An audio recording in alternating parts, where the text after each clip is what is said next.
Welcome to the Great Detectives of Old Time Radio. From Boise, Idaho, this is your host, Adam Graham. If you have a comment, email it to me, box13@greatdetectives.net. Follow us on Twitter at Radio Detectives and become one of our friends on Facebook, facebook.com/Radio Detectives. Last week, we concluded our first run through yours truly, Johnny Dollar, a process that took more than 9.5 years. Today, before we start the second time, I'm bringing you something special, something that we typically don't do on this podcast, and that is we're going to feature a recreation. Now, generally, I have very little interest in playing old-time radio recreations. Nothing against them, but they generally don't feature the original actors playing the roles, and many times it's just not the same. However, the recreation we're bringing you is actually from what's known as the Friends of Old Time Radio convention. And it features, in the starring role of Johnny Dollar, Mandel Kramer. So he was returning to the role that he had played 17 years before, which makes it a different deal. Plus, you have several bona fide old-time radio actors who were involved in this production. I should also advise that unlike every other episode of yours truly, Johnny Dollar, this one was recorded before a live audience, so be aware of that. The episode performed as The Clever Chemist Matter, which was a Bob Bailey script from 1957. But let's go ahead and listen to Mandel Kramer in The Clever Chemist Matter. The next program that we're going to do is yours truly, Johnny Dollar. And who else do we have for Johnny Dollar except Mandel Kramer?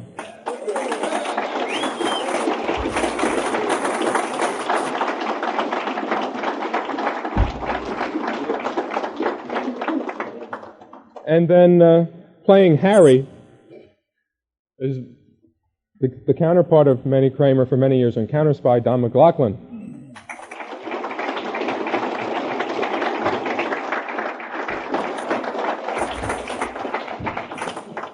Ralph Bell will be Doc.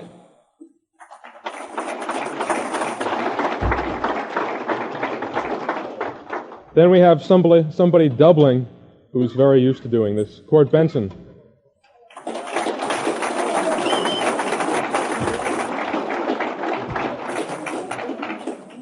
I was looking for who I cast for this part all afternoon. I didn't remember I cast anybody, and Bill Griffiths was so gracious to play the professor in this at last, very short notice.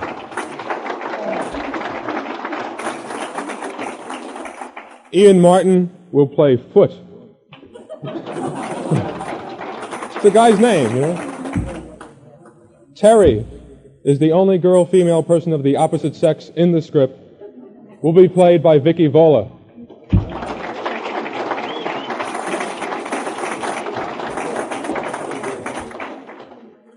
Bob Prescott Sr. will be Howard.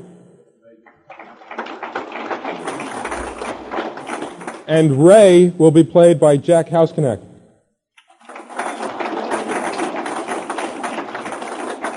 The announcer will be Bob Dixon.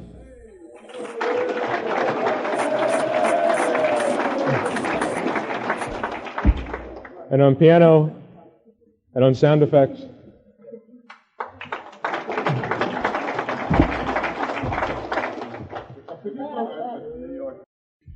from Hollywood, it's time now for Johnny Dollar. This is Harry Branson at Philadelphia Mutual Life and Casualty Company. Hello, Harry. What's with you? John, I have a case I'd like you to handle for us that is somewhat unusual. Have you ever handed me one that wasn't completely screwy? I said unusual. And I said screwy. So now that we understand each other, what's it all about? Well, absolutely nothing. Yet I'm very apprehensive about one of our clients. Harry, you're the biggest worry wart I ever knew. What's that? Who is this client? Dr. Walter Merrill. Merrill, the scientist? That's right. Nobel Prize winner? Man who worked out the molecular orbital contraction, something or other? That's the one. As I say, John, I'm worried. Well, who wouldn't be about him? I'll be right down to see you.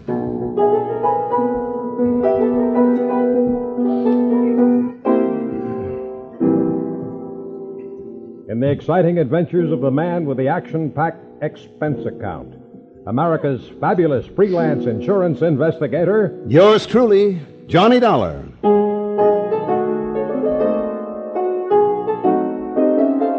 Expense account submitted by Special Investigator Johnny Dollar to the Philadelphia Mutual Life and Casualty Insurance Company in Philadelphia. Where else?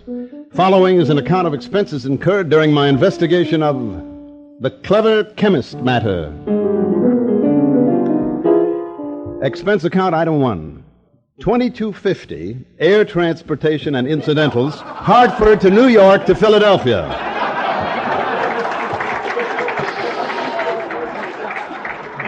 I didn't even stop to check my bag, but headed directly for the Philly Mutual building on Walnut Street. Harry Branson is a good insurance man, but a great worrier. Nonetheless, he's given me some pretty important cases in times past, and highly lucrative, too. I mean, after all, what do we live for? Oh, here you are.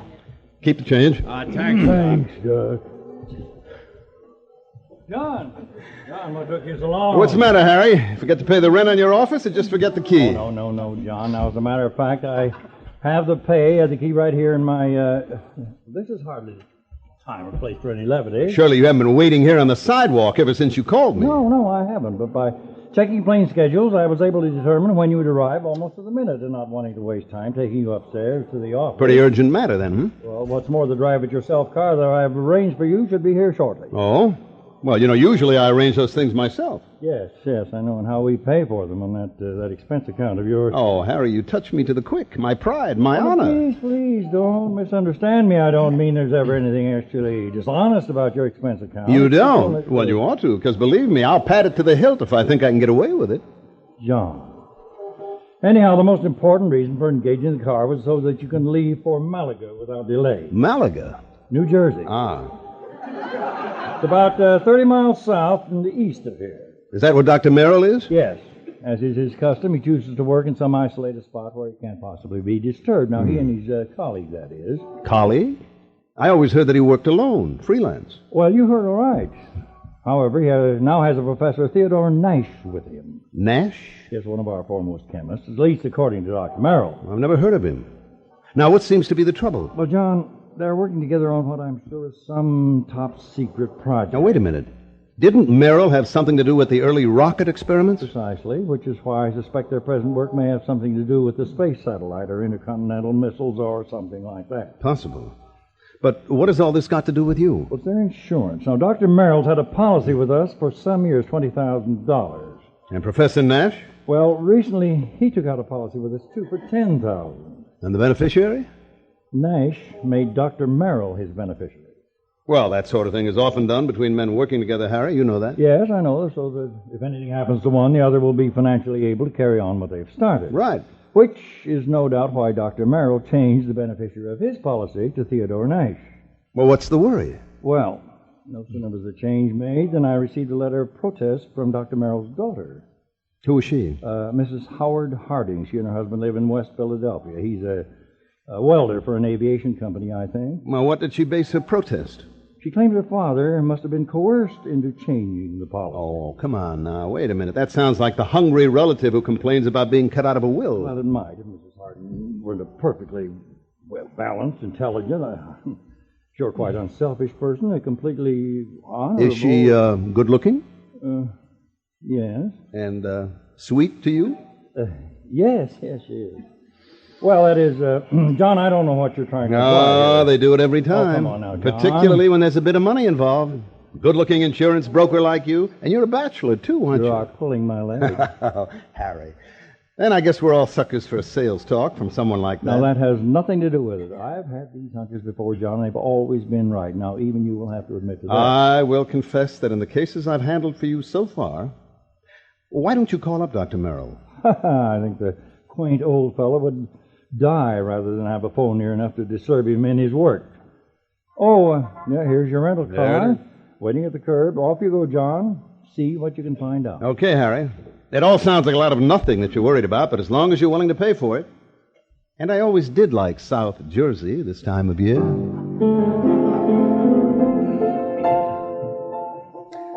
I drove across the Delaware River Bridge into Jersey and headed for Route 45 to Westville, Woodbury, and finally Pittman, where I picked up Route 47. What Harry had said was true. These hunches of his had a remarkable way of panning out. He'd saved his company a lot of money by anticipating trouble before it actually happened. And yet, who was I to complain? After a pleasant hour's drive through cranberry bog and farm country, I pulled into the quiet little town of Malaga. Population, I'd say, under 500. First stop, the post office. Dr. Merrill? Yeah, sure. Well, now, you go back the way you came about a mile till you see the name Wampus Bung. What? It's the name of one of the bungalows on the edge of the lake. Wampus means cat. Bung is bungalow. Wampus Bung. Oh, yes, I see. The doctor and the professor got the fourth cottage beyond it. It's a white one with a fence around it. Good. Thank you very much. If you don't mind, you can take their mail out to them. They haven't been in to pick it up for 4 or 5 days now. Oh? Nothing wrong, is there? Who'd know? The way those two keep to themselves. You think that whatever they've been working on was the atomic bomb. Yes. Well, just be sure you let them know you're at the gate before you try to go through the fence. why? What do you mean? That professor's liable to take a shot at you, seeing you prowling around. Oh, well, thanks. I'll remember that. As I drove back and toward the edge of Little Malaga Lake, the idea of getting shot at by anyone living in this peaceful, quiet place seemed ridiculous. The lake itself, by the way, looked pretty inviting, and I made a mental note to come back here on my own sometime after the fishing season opened. As the postmaster had indicated, the fourth cottage beyond Wampus Bung was heavily fenced in. So I gave notice of my arrival. I barely left the car when the door of the little cottage opened. Yes? Who is it? Dr. Merrill? Yes. My name is Dollar, sir. Johnny Dollar, insurance investigator. Oh, Harry, Branson? That's right. Harry Branson sent me down here to see you. Come in. I'm most glad to see please come into the house, yes? Thank you. Is, Professor Nash here? He's in the laboratory. Oh, come, please, into the house. As he spoke, the sliding door on the garage at the side of the house opened. A rather swarthy man, some years younger than Dr. Merrill, stepped out, quickly closed the door and threw a heavy bolt on it, then looked over toward us suspiciously. Yeah, because it's better that you and I talk in private, alone. Doctor, who is that? Yes, Professor. If we have a visitor, why do you not bring him here where we can both speak to him? Yes, of course. This is Mr. Johnny Dollar, is Professor Theodore Nash. Mr. Dollar? How do you do, Professor? I'm from your insurance company. Just making a little routine checkup. No, fine. I'm glad to see you. As a matter of fact, I wish to talk with you. How do you do? Come into the laboratory. Professor, do you think it wise? Of course, Doctor.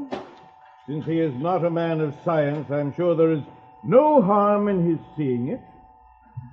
And you have an experiment going, remember? Yes, but I wish to... Mr. Dollar, within these four walls, the genius of Dr. Merrill and my own poor efforts are creating things that will startle the world.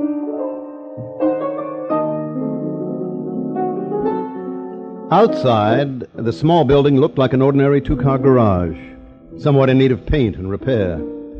But inside, with windowless, concrete, reinforced walls, it was immaculate and loaded with scientific equipment of all shapes and sorts and sizes. There were racks of test tubes, bottles of chemicals, beakers, retorts, Bunsen burners, a centrifuge, machines and apparatus I'd never seen before, that I imagine much of the world never dreamed of, and all of it neat as a pin, not so much as a stirring rod out of place. Ah, look, Doctor. The polymerization stop is almost complete. Why? You must continue with the molecular balance check immediately. Yes. And you must both leave me. This must not be seen by anyone who... Yes, we understand, Doctor. I hope you will pardon me, Mr. Dollar. Yes, of course, Doctor. Come, Mr. Dollar. I will lock the door. Yes. He does require privacy, doesn't he? Yes. You're not going to bolt that door on him. Oh, of course not. Force of habit, I guess. It is he who keeps things locked so tightly when he's working, unnecessarily so. But then a genius is permitted his idiosyncrasies. Harry Branson seems to think that you two may be working on something to do with guided missiles. Oh, a very perceptive man, but that is something we must not speak about.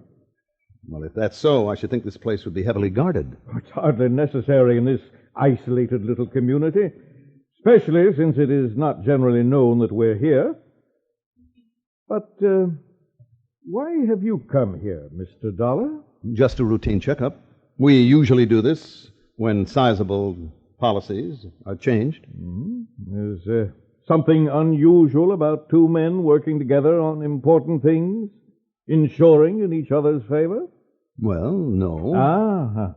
But when the daughter perhaps objects. You know Dr. Merrill's daughter? Yes, I know about her.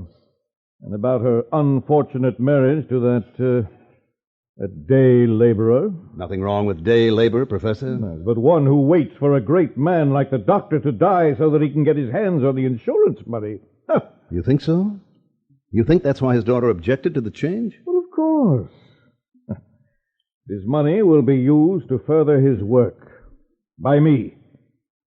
And, of course, for the good of humanity. How soon do you think the doctor will be through with his experiment? 1 hour, perhaps 2. Then he will call me in to assist him with the crucial step. But now about this insurance... Look, why don't I run back to town and arrange for a place to stay and grab a bite to eat, then come back here? If you like. I'm sorry we have no room in the cottage. Oh, please don't give it a second thought. I'll see you later.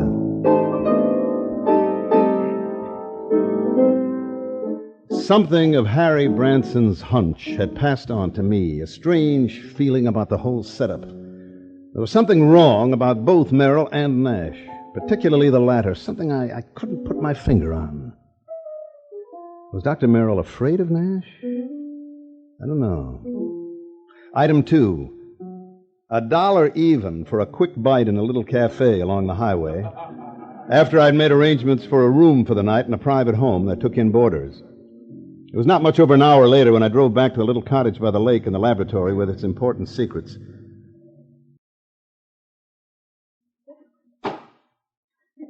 Then I heard it. Someone pounding on the door of the laboratory from the inside. Help! Someone calling for help. Help in the name of heaven! Someone hear me! Help! Help! Professor? Help me! Open the door! But the lock's on the inside. Turn the lock. No! What? The bolt there on the outside, please. Bolt on the outside? Oh, yes. Oh, thank heaven. Thank Good heaven. Lord, Professor, what happened to you? You look like you've been run over. Dr. Merrill. Oh, it's too late. Too late. Professor, what happened here? He beat me.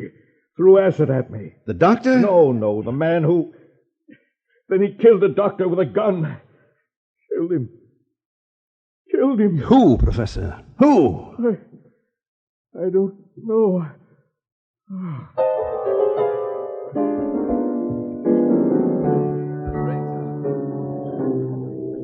two of yours truly, Johnny Dollar, in just a moment.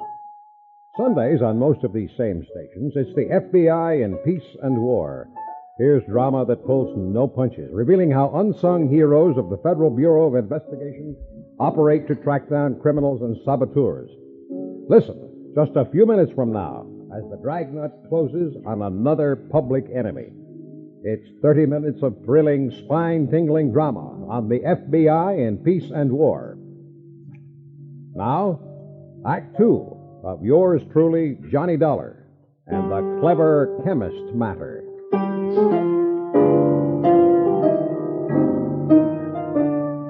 Expense account item 3, $10 for the services of one Dr. Frederick Foote, the only resident medico in the little town of Malaga, New Jersey. After pronouncing Dr. Walter Merrill dead, he took the badly beaten Professor Nash to his office clinic. While waiting for Nash to get in good enough shape to talk, I ran up item 4, 10 cents for a phone call to the sheriff, who promised to come over as soon as he could enlist the aid of the nearby state police. Finally, Dr. Foote gave the word. But I suggest that you talk with him as little as possible, Mr. Dollar. He's in pretty bad shape, Dr. Foote. The intruder not only beat him severely, but threw a bottle of acid in his face. Oh, dear. Professor Nash will never have the use of his left eye again because of that nitric acid. The burn on the skin, however, is not too serious. Tell me, has Nash said anything that might help us identify the assailant and killer? Oh, no. Now, please don't talk with him too long.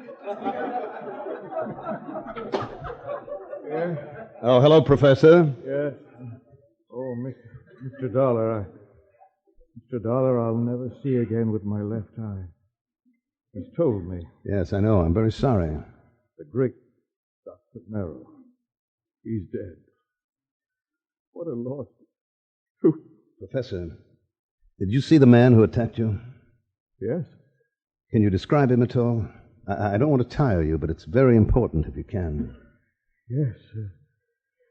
Young, not more than 30, 5 feet 6 or 8, very heavy. Yes? Stocky and black curly hair. Yeah? Hands like a working man, a laborer, a common... You ever seen this man before? No, Oh, here, I'll give you some water. Oh. Thank you. Tell me, do you know why he came in and attacked you and Dr. Merrill? No. Was he after something there in the laboratory? Only to kill Dr. Merrill. I tried to defend him, but I'm, Yes, Doctor. sorry, Mr. Dollar. But I think that's quite enough. All right, Dr. Foote. I think I've heard enough.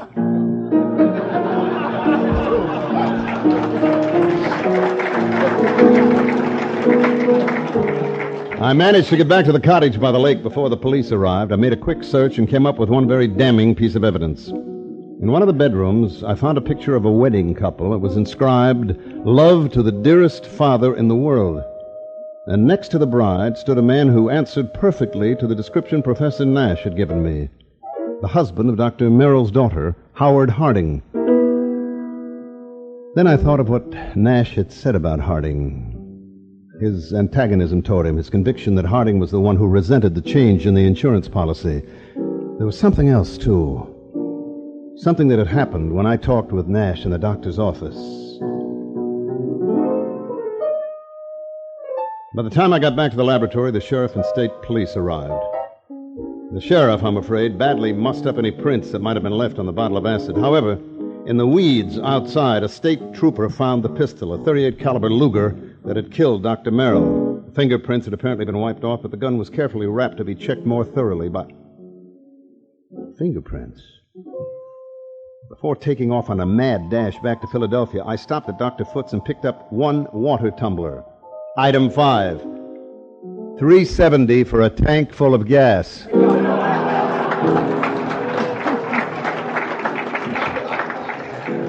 Item 6, 50 cents parking in Philadelphia. As close as possible to Harry Branson's office. Oh, John. Back to see? Yeah. What have you found out about Dr. Merrill? Harry, he's dead.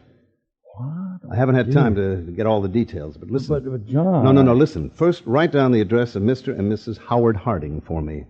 His daughter, does she... No, she doesn't know yet, and I hope I can avoid telling her before... But write it down for me, will you? Yes, of course. Here. All right, now, number 2, take this. No, don't unwrap it. See that it gets to Ray Kemper at the Federal Bureau, and fast.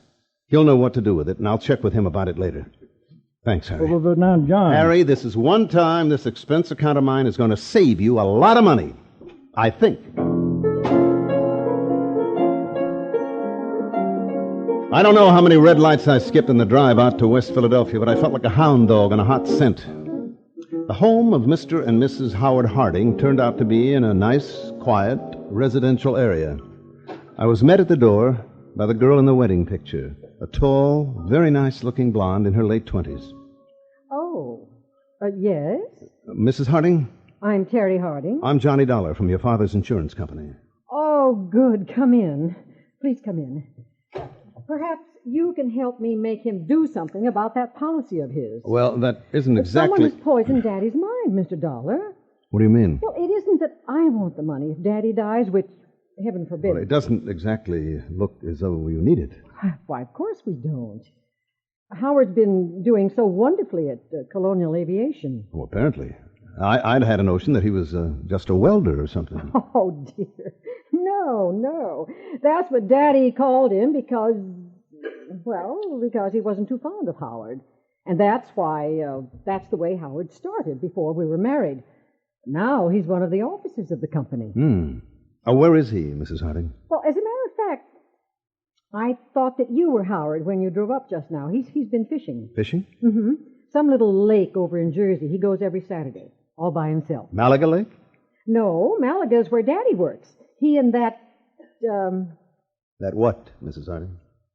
Oh, I don't know. It's Howard, I guess. What do you mean? Well, Howard has never liked or trusted him, even though they've never actually met. And when Daddy changed his insurance to name that professor... Mr. Dollar, there is something wrong about that man. What? Well, I don't know. Daddy always worked alone until he came along. Now, Daddy's such an alert, bright-eyed little busybody in spite of his age. Your father? Yes, he's like a cute little wound-up spring hopping about like Mrs. Harding. Yes? Mrs. Harding, when I saw your father... Oh, then you've seen Daddy. Well, then you know what I mean. He was tired. He was almost in a daze, and he spoke with difficulty. Oh, no, you're mistaken. He chatters away like a jaybird. Mr. Dollar, what is it? Well, he must have been doped. I mean... What are you talking about? Hi, honey. Hi. Well, I'm just as lousy a fisherman as usual. Oh. Not a single... excuse me. Mr. Harding, just tell me one thing. Well, that depends who you are. Oh, no, Mr. Dollar's from the insurance company, darling. Not Johnny Dollar. That's right. Well, I've certainly heard of you. Tell me... Well, you tell me, Mr. Harding, where have you been?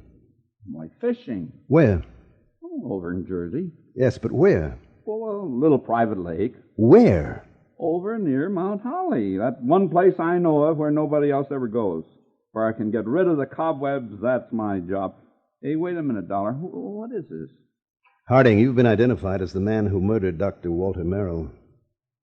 Murdered? Mr. Dollar? What did you say? I'm sorry, Mrs. Harding. I'm very sorry, but it's true. Can't be. Oh, no. It just What are you talking about, Dollar? Is this true? You didn't know about it? Of course not. How could I? Where did it happen? How? At his place in Malaga. Professor Nash? Oh, I'll kill that man. No, you'll take it easy. You seem to forget that so far you're the only suspect in the case. You're out of your mind. If it was anybody, it was that Nash. I never have trusted that man and the insurance policy. If anybody killed Dr. Merrill, it was that professor. You have anyone to verify that you've been up at the lake near Mount Holly? Well, of course not. I told you I go alone. There's nobody there. Now listen to me. Nash was with Dr. Merrill when he was killed, there in his laboratory. Of course course he was. But Nash was attacked also. He was beaten and acid was thrown at him. He's lost the sight of one eye because of it. And I tell you, you're sure? Of course I'm sure. It was I who found them. Nash beating against the inside of the door of that laboratory, crying for help. A door that was bolted on the outside. Dollar, please. But, Dollar, are you sure of that? Yes, I'm sure. I still think... Terry, I'm sorry, honey. Here, let me... Howard, it's so terrible. You better answer that phone, Howard. Yeah. Anybody can kill him, Daddy. Hello? Yes? Yes? It's for you, Mr. Dollar. Oh, thank you. Terry, dear, come. You've got to pull yourself together. Johnny Dollar. Johnny, this is Harry Branson. I just received a call from Mr. Kemper at the Federal Bureau. Yes? Says he must see you immediately. It's very important. All right, call him back, Harry. Tell him I'll be there in 15 minutes. Now, Harding, just to keep things straight, I wouldn't leave this house if I were you. Well, now, wait a minute, Just Dollar. sit tight. I think you're in the clear.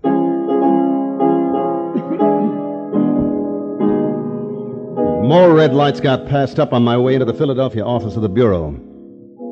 So Ray Kemper felt that whatever he'd found was important. If so, it would back up one of my suspicions.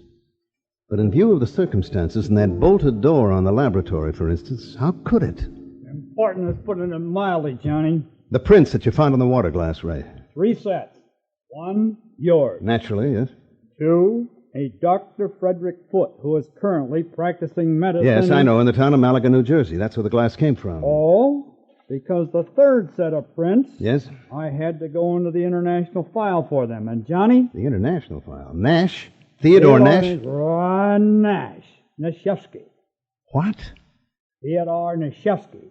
Chemist for one of our not-so-friendly countries. What? Expert on explosives. At one time, he was thought to have attempted to enter this country. That was in 1940. Ray, have you got any pictures of him? Plenty. From the time he was a kid. Here. And tell me, how you picked up these prints? You got a beard in this picture, but it looks like him, all right. And this one, too. But the head is shaved. Almost as though he tried to keep changing his appearance. Johnny... Now, wait a minute. Here's a picture of him as a youngster. This eye patch on his left eye. Our dossier is pretty complete. He was quite an athlete until he injured that eye. But it doesn't show in these other pictures. And he hasn't a glass eye. No, his eye always looked perfectly natural. But now, Johnny, if you have information... Ray, this has done it for me. Thanks. Now, just a minute. I'll see you. Johnny, this is Kemper. Give me a man to tell Johnny Dollar. He's leaving this office right now. Get on it! All the way back to Malaga, New Jersey, I hoped my rental car would hold together. And it did, in spite of the fact that I pushed it all the way.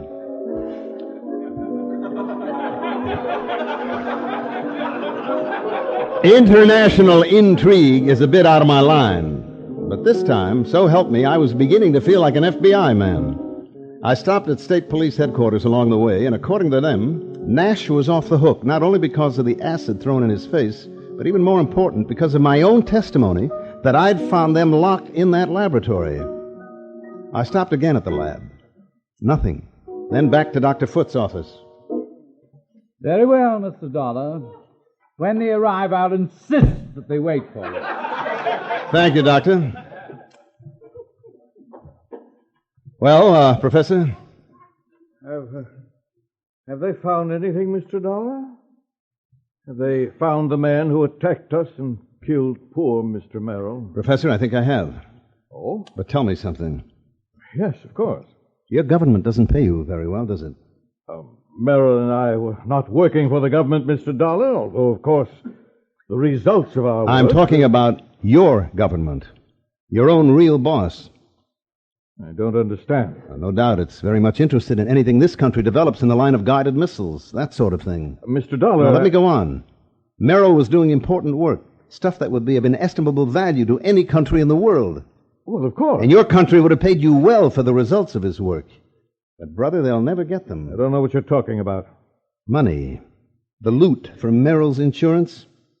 Yes, it was enough to get you out of here after you'd gained the knowledge you needed of Merrill's Now, work. see here, Dollar. After you'd killed him before he could give to his country, the United States, what he had been working on. Oh, you're a fool. I was beaten, too. The poor old man put up a pretty stiff fight, didn't he? You think I would have done this to myself? My eye? You gave yourself away earlier when you reached out for a glass of water that I handed you right here in this room. A man who had lost his sight in one eye would have lost his aim until he got used to it. Funny, though, it didn't come to me until later. You are mad. You haven't seen out of that left eye since you were a kid. I tell you, you're mad. And a little acid burn to make it look like an assailant had thrown it at you would be well worth the alibi it gave you. Fyodor. Fyodor? That's right. Fyodor Nashevsky.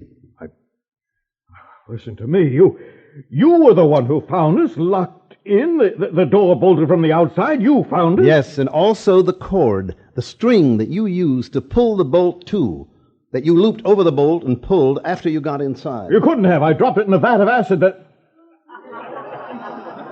Thank you. I was bluffing. I made a lucky guess. What? What a brain. Nashevsky, I'm sure glad that a guy like you isn't working on our side.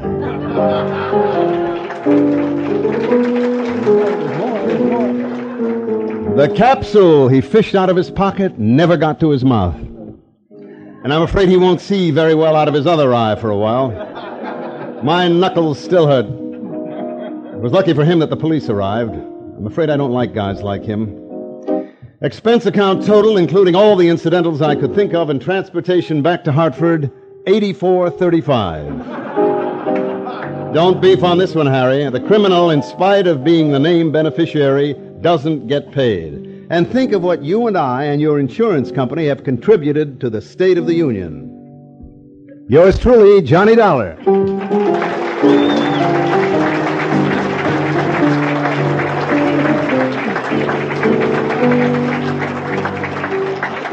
Our star will return in just a moment.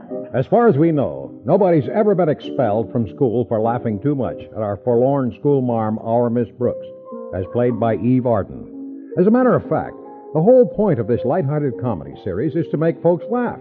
And the more you let yourself go and enjoy the highly comic antics of Miss Arden, the higher your grades in deportment will go. For an E for effortless, endless amusement, hear Eve Arden as our Miss Brooks a little later in the day today on most of these same stations. Now, here's our star to tell you about next week's story. Next week, a real close look at a little-known but very dramatic side of Hollywood. Join us, won't you? Yours truly, Johnny Dollar.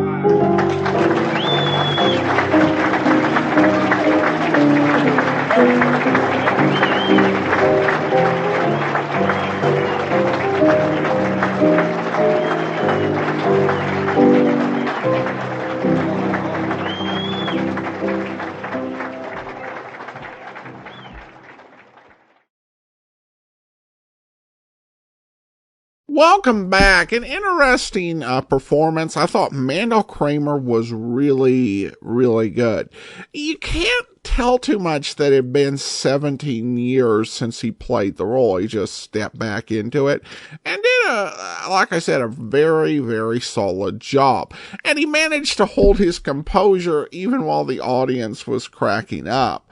I didn't get everything that the audience laughed at, but the one thing I did get were all of the prices, which, we kind of, I think I'm pretty well acclimated to the fact that the cost of things is, has gone up so much, as his income and some other things. But, people who were at this convention could, remember what prices were like in 1957. And so you hear these numbers being quoted in a modern day context. Plus, they had that really big inflation back in 1979. There's a much bigger joke there than there is if, you've just read about that sort of thing in the history book. And I imagine what else might have been getting laughs, may have been stuff that was happening on site that we just don't get in the recording. The Friends of Old Time Radio was it was a great event.